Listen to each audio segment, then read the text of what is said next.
Okay, so welcome, my dear students. Sorry for the delay, but it was because of slow internet connectivity. Anyways, we will continue with the valence bond theory. Yesterday, we had seen few postulates of valence bond theory. So, what is the first postulate? That covalent bond is formed by overlapping of half-filled valential orbitals. Half-filled valential orbitals, and these half-filled orbitals must have electrons with opposite spin, and spin of electron get neutralized after the overlap. After the overlap, spin get neutralized. After the overlap, spin get neutralized. Okay, तो जैसे कल हमने ये तीनों postulates को explain करने के लिए एक डायग्राम भी लिया था. सो डायग्राम क्या बना था हमारा? To understand this concept we will take formation of H2 molecule. Formation of H2 molecule. So in this formation of H2 molecule, here we take the first hydrogen atom in the nucleus, one unpaired electron, the second hydrogen atom with one unpaired electron means the second hydrogen atom is also half filled. Half filled का meaning हमने समझाया था आपको. जैसे ये hydrogen atomic number 1s1. So s orbital की capacity 2 है, but we have one electron, so we call this as half filled orbital. Half filled orbital. Am I audible to you clearly? Yes, sir. Please answer. Yes, sir. Am I audible to you clearly? Yes, sir. Okay. Okay. चलिए जी. So continue करते हैं. So we have two half filled. This is one half filled hydrogen at half filled orbital of hydrogen atom. Another half filled orbital of second hydrogen atom. Both contain one unpaired electron, and the spin of electron are in opposite direction. One is in upward direction clockwise, other in downward direction anti-clockwise. First postulate क्या बोलता है? Covalent bond is formed by overlapping of such half-filled valential orbitals. तो ये orbitals अब एक दूसरे पे overlap करेंगे और overlapping होगा इस तरह से. Here is the nucleus of first and the second hydrogen atom, and in between this electron pair is residing. It is located in the common region of overlap. दिख रहा है आपको common region of overlap? इसमें electron pair located है, and when these electron pair they are located here, their spin get neutralized. तो अब in fact ये क्या बन गया है? H2 मॉलिक्यूल बन गया है ना. पहले हमने क्या लिखा है? Hydrogen atom 1, hydrogen atom 2, and after overlapping and sharing their electron, they are in a form of molecule. Now up to this, these three postulates are over. Now fourth postulate says more the region of overlap. More the region, कल हमने explain किया था आपको. More the region of overlap, more stronger is the bond. More stronger is the bond. तो जितनी ज्यादा overlapping रहेगा उतना स्ट्रॉन्ग बॉन्ड होगा. ये तो हम सभी को पता है. जब भी हम किसी चीज की ओवरलैपिंग करते हैं, जैसे ये एक ऑर्बिटल, ये एक ऑर्बिटल, और ये दोनों को हमने ओवरलैप किया। ओवरलैप तो बोलेंगे हो गया, लेकिन this is not a sufficient overlap, it can be easily broken down. So in order to make it more effective हम क्या करेंगे, मोर स्ट्रेंथ लाने के लिए ओवरलैपिंग ज्यादा करेंगे। तो सिंपल सा स्टेटमेंट सभी को समझ रहा है, more the region of overlap more stronger is the bond. लेकिन कल हमने और इससे बियॉन्ड दिस हमने एक और फंडा समझा था कि रीजन ऑफ ओवरलैप बढ़ा देंगे, सही है, more the region of overlap more stronger is the bond, but we cannot exceed the limit of overlap. We cannot have 100% overlapping of one s orbital over the other s orbital. अगर ऐसा करते हैं तो क्या हो जाएगा, ये दोनों की जो न्यूक्लियस है वो एक दूसरे के पास आ जाएंगे। And if nucleus with positive charge they come close to each other, they will start repelling each other. So therefore the region of overlap has to be maximum, but up to certain limit. If we increase the limit of overlapping, the bond will break. Why bond will break? Because nucleus will come close to each other and they will start repelling each other. Hence, this overlapping should be maximum but within limit. So I read again the statement, more the region of overlap, more stronger is the bond. This is the point. And if we increase the region of overlap further, it will experience a repulsion due to the closeness of nucleus.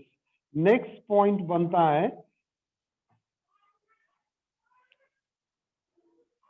the number of unpaired electron, यानी जो half filled orbital है, number of unpaired electron should be equal to the number of covalent bond it can form, correct?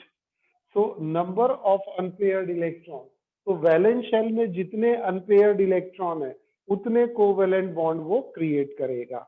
जैसे nitrogen का atomic number 7, 1s2 2s2 2p3, तो 2p3 को 2px1 2py1 2pz1, तो ये 7 electrons दिख रहे हैं आपको।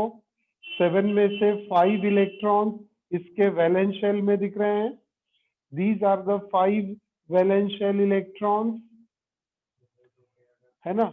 इसमें out of this 5 3 are unpaired, so nitrogen can create 3 covalent bond with 3 hydrogen atoms. So number of unpaired electron is equal to the number of covalent bond it can make or it can create. हाँ, अब ये जैसे pair of electron है, this is what we call as lone pair of electron. तो lone pair of electron यहाँ पर रहेगी।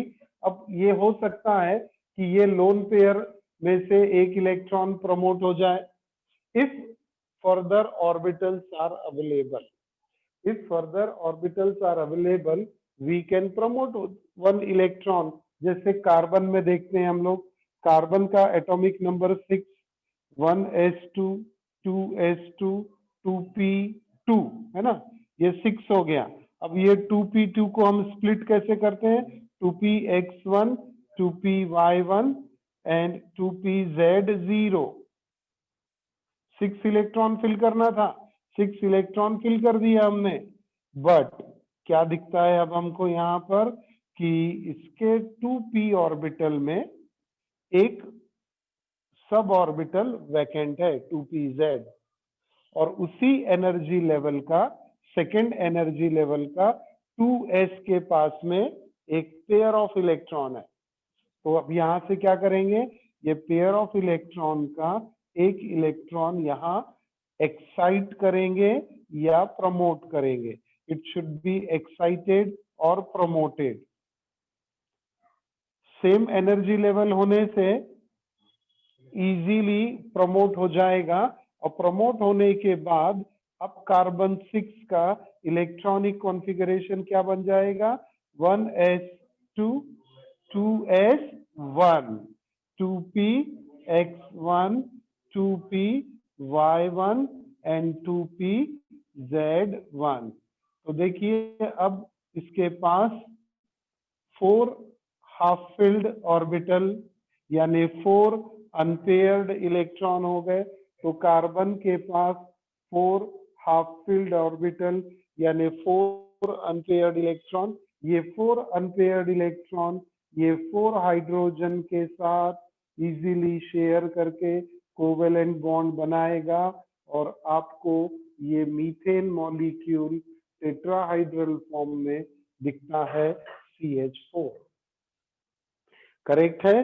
तो फिफ्थ वाला पोस्टुलेट आपने क्या देखा है कि number of unpaired electron should be equal to the number of covalent bond it can produce. Sixth postulate अब क्या बोलता है? The sixth postulate says that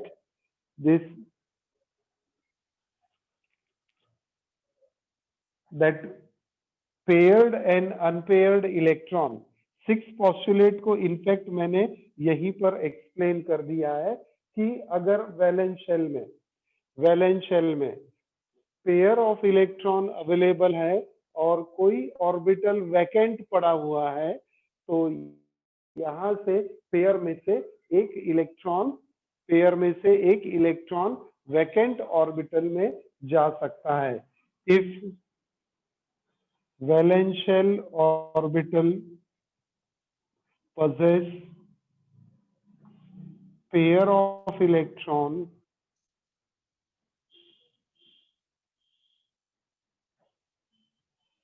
if valence shell orbital possess pair of electron, one of the electron can be promoted or excited to vacant valence shell orbital of same energy। Same energy रहेगा तो easily transfer होगा। Same energy carbon में देख रहे थे, मैंने यहाँ underline करके समझाया था कि सेकेंड एनर्जी लेवल पे वो इलेक्ट्रॉन है, इसीलिए इजीली एक्साइट होगा। आप कहेंगे कि इसको 3s में 3p में 3d में करो, पॉसिबल ही नहीं होगा, है ना, इतना बड़ा एनर्जी जंप नहीं ले सकते हैं। तो this is what the sixth one. अब सेवेंथ और पोस्टुलेट क्या बोलता है कि during the bond formation, covalent bond formation, during covalent bond formation we have a directional nature. तो covalent bond have directional nature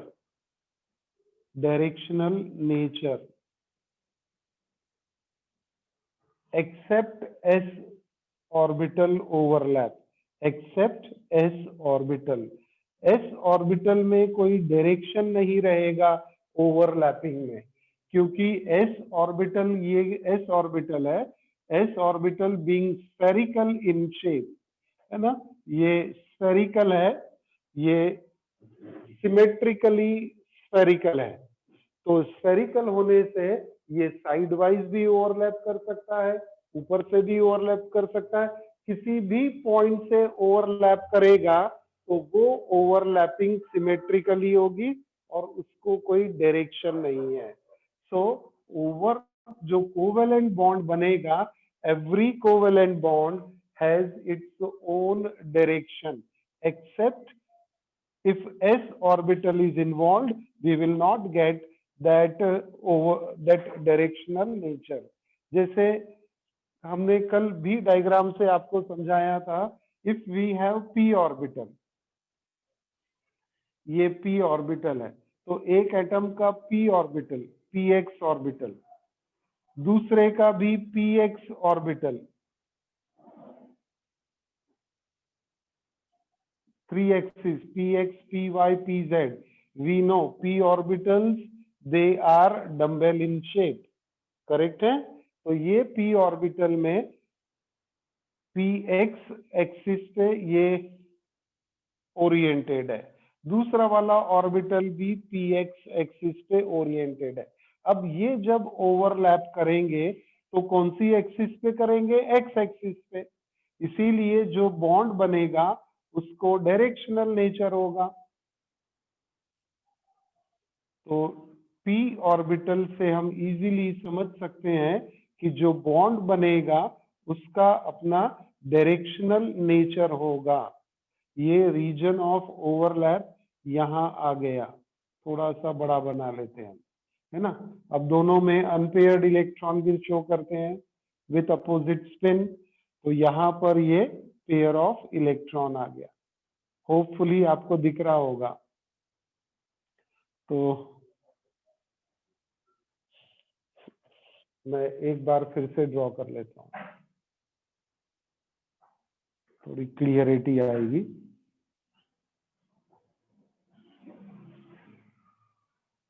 so यहाँ पर ये pair of electron, so this have directional character, directional character x axis पे है, Y axis पे रहेगा, Z axis पे रहेगा, तो it carries its own directional character except s orbital.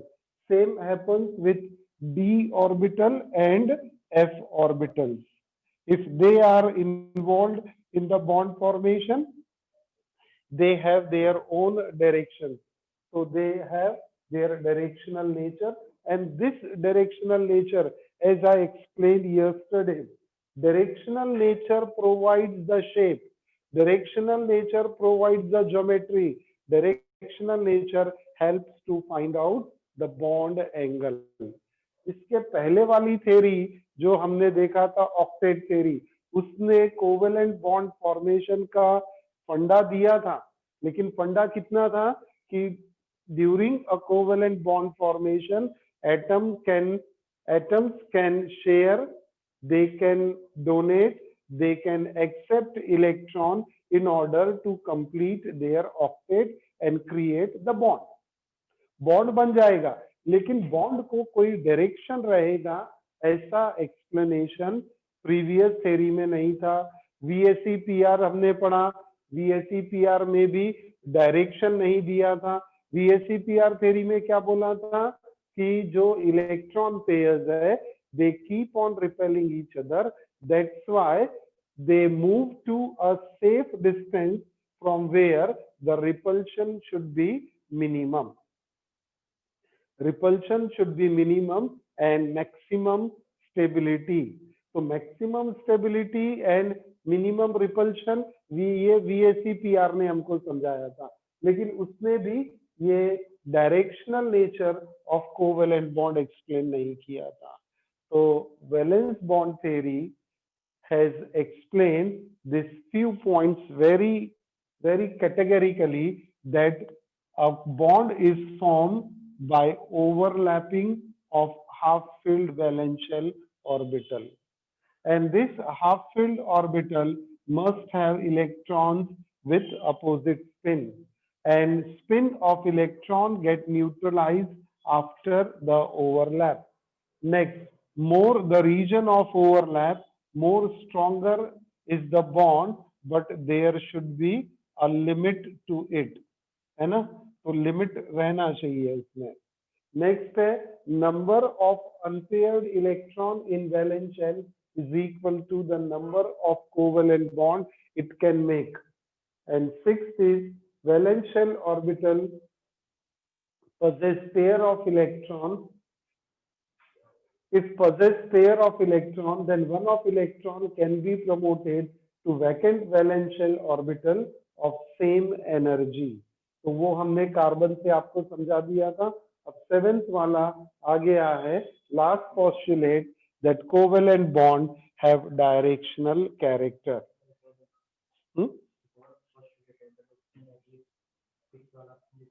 हाँ, अब इसमें एक और पोस्टुलेट को जो ऐड कर सकते हैं कि जो डिस्टेंस फ्रॉम द न्यूक्लियस रहेगा, distance between the two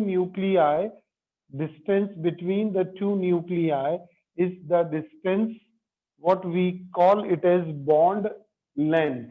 जैसे यहाँ पर ये एक एटम आ गया, ये इसका न्यूक्लियस, दूसरा आ गया, इस पे ओवरलैप कर रहा है, इलेक्ट्रॉन पेयर यहां पर है। अब ये पोजीशन पे कलर दूसरा चाहिए हमको।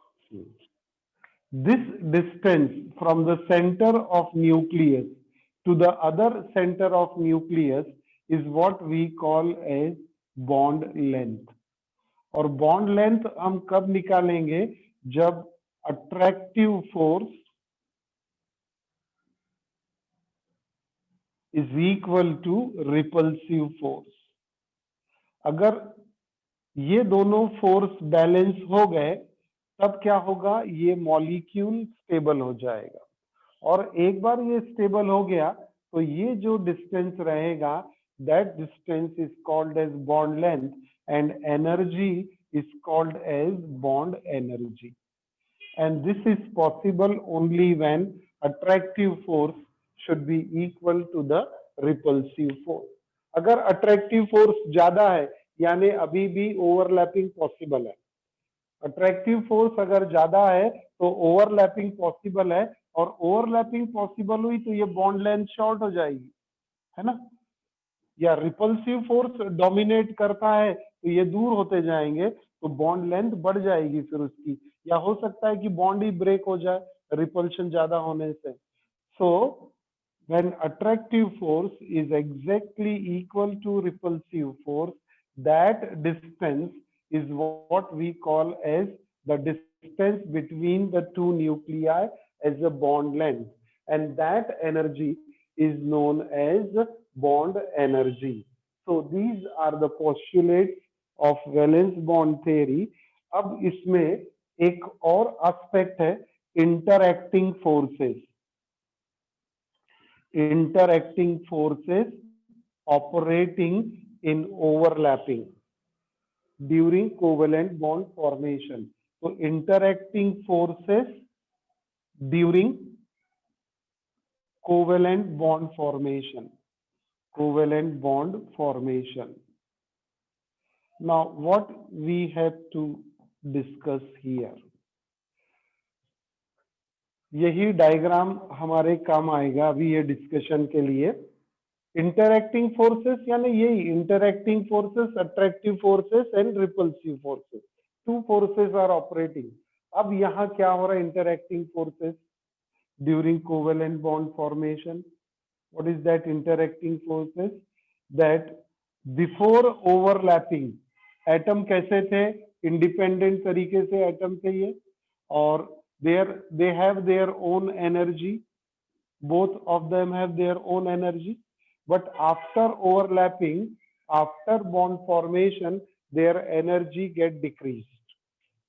Why energy get decreased? इसको भी हमने समझेंगे अभी। पहले इंटरएक्टिंग फोर्सेस को समझते हैं। क्या हो रहा है कि ओवरलैपिंग हो रही है, बॉन्ड लेंथ मिल गई। अब ये न्यूक्लियस और न्यूक्लियस का रिपल्शन सबसे कम होगा। Nuclei repulsion is less. Why? Because electron pair is between them, है ना?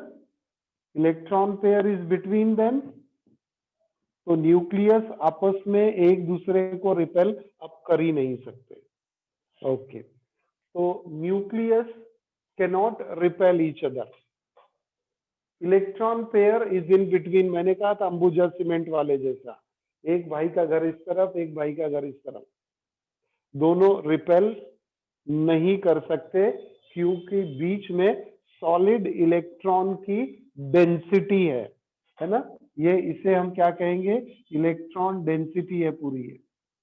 ये इलेक्ट्रॉन है और ये इलेक्ट्रॉन डेंसिटी है। तो entire area is full of negative charge.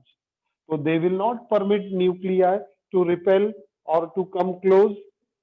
ठीक है, तो एक फोर्स मिला आपको, न्यूक्लियर रिपल्शन इज मिनिमम।